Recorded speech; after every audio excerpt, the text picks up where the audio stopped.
Ever slipped on a tuxedo and instantly felt a little bit like James Bond? Well, there's actually a fascinating, heavily engineered reason for that. Let's dive right into this explainer and completely demystify the tuxedo. We're going to trace its incredible journey from a scandalous 19th century royal fashion rebellion all the way to the absolute pinnacle of modern tech-driven formal wear. If you've ever stood in front of a mirror wondering why you have to wear a shiny stripe down your leg, you are in the exact right place. Here is our roadmap for today. 1. The tuxedo name explained. 2. A royal fashion rebellion. 3. The strict anatomy of a tuxedo. 4. The evolution of evening wear. And 5. The high-tech future of formal wear. Section 1. The tuxedo name explained. So, let's start with the most obvious question. Where does the word tuxedo actually come from? You might think it sounds vaguely European, but it's actually a uniquely American contribution to global fashion. And interestingly enough, it's rooted right in the rugged landscape of the New York Hudson Highlands, long before it ever described a fancy jacket. It was a place, way before it was a garment. It's basically a giant game of historical telephone. The name evolved from indigenous Algonquian and Lenape terms for the local geography. We're talking about words like Patok Sepo, meaning a crooked river, or maybe Patok Tough, which refer to the home of the bear. Over the years, Dutch and English settlers kind of mashed those sounds together and mispronounced them until it morphed into tuxedo. Fast forward to 1886. A wealthy tobacco magnate named Pierre Lollarillard IV inherits 13,000 acres in that area. He uses the name for Tuxedo Park, which became this ultra-exclusive gated playground for America's Gilded Age elite. Section 2. A royal fashion rebellion. To really understand the tuxedo, we have to travel across the pond to 1865. The Prince of Wales, who later became King Edward VII, was just totally fed up with the grueling, suffocating rules of white tie formal wear. The old guard literally demanded knee-length tailcoats and incredibly stiff fabrics. It was exhausting. So the prince rebelled.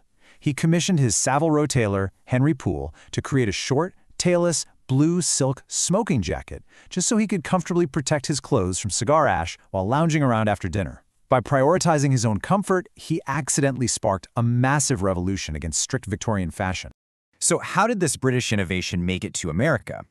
Well, in 1886, an American socialite named James Brown Potter goes to visit the Prince of Wales, who basically tells him to go see his tailor for one of these new short jackets.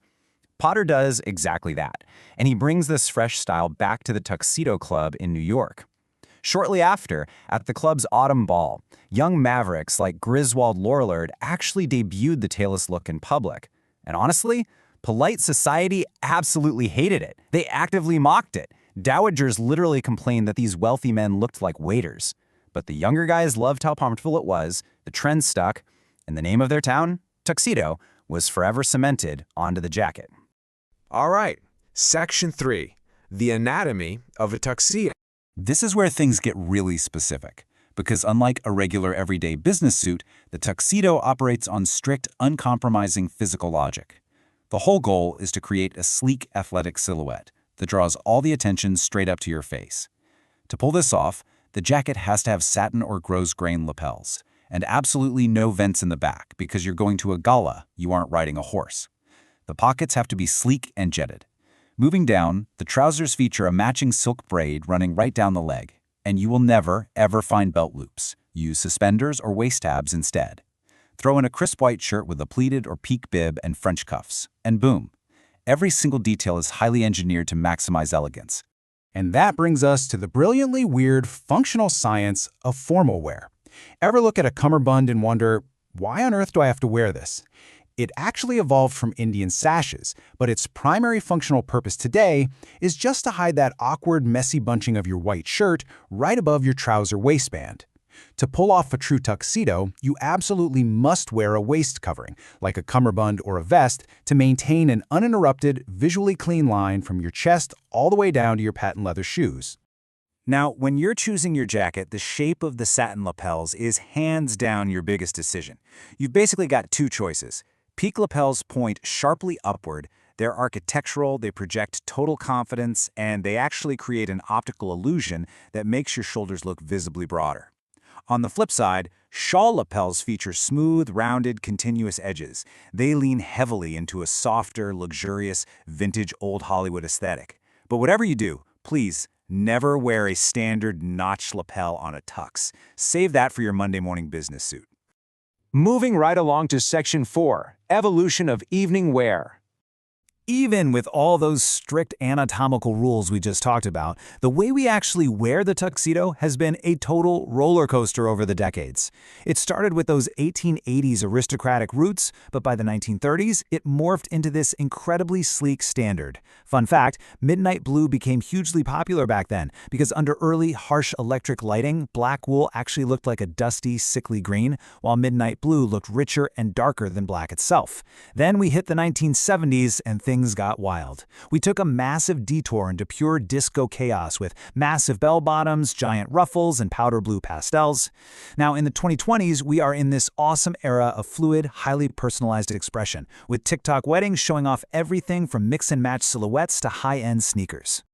And we absolutely can't talk about this evolution without mentioning pop culture, because icons are constantly reinventing what this garment means. You've got Humphrey Bogart making the breezy white dinner jacket look effortlessly cool in Casablanca in the 30s. The 1960s roll around, and James Bond permanently cements the tuxedo as the ultimate symbol of dangerous, chic masculinity. But honestly, the biggest game changer happened in 1966. That's when designer Yves Saint Laurent dropped Le Smoking, a tuxedo designed specifically for women. It completely shattered the era's gender codes and turned the tux into a powerful symbol of female empowerment. Today, red carpets are keeping that fluidity completely alive, ditching plain black for lush velvets and bold jewel tones like emerald green and merlot burgundy. Which brings us to our final stop, Section 5, the future of formal wear. So, what exactly happens next? Well, driven by a massive cultural shift away from stuffy traditions and toward sustainable, high-tech, tactile richness, the smart textile market for performance formal wear is exploding. We're talking about a projected market value of $9.61 billion by 2026. This is no longer just about looking sharp. It is about serious, high-tech engineering. The tuxedo of the near future is going to be an absolute technological marvel. The industry is ditching traditional animal hides and moving toward bio-based textiles, like actually using lab-grown mushroom leather for lapels and shoes. Crazy, right? They're also integrating smart performance fabrics. Imagine a jacket woven with temperature-regulating graphene and moisture-wicking stretch fibers so you can actually tear up the dance floor at a summer wedding without completely overheating. And best of all, they are exploring nanotechnology that allows the fabric to autonomously heal its own minor scratches and tears, meaning your expensive uniform could literally repair itself and last for decades. To wrap things up, I want to leave you with this thought. The tuxedo is a living relic and a modern playground. It's such a perfect summary of what we've uncovered today. And it really forces us to ask a fascinating question. Does the ultimate survival of the tuxedo rely on us honoring its aristocratic, strictly rule-bound past? Or does it depend on us daring to completely rewrite its fabric, its colors, and its gender codes for the future? I'll let you chew on that the next time you're forced to slip on a fancy jacket. Don't forget to like and subscribe for more How Meets History.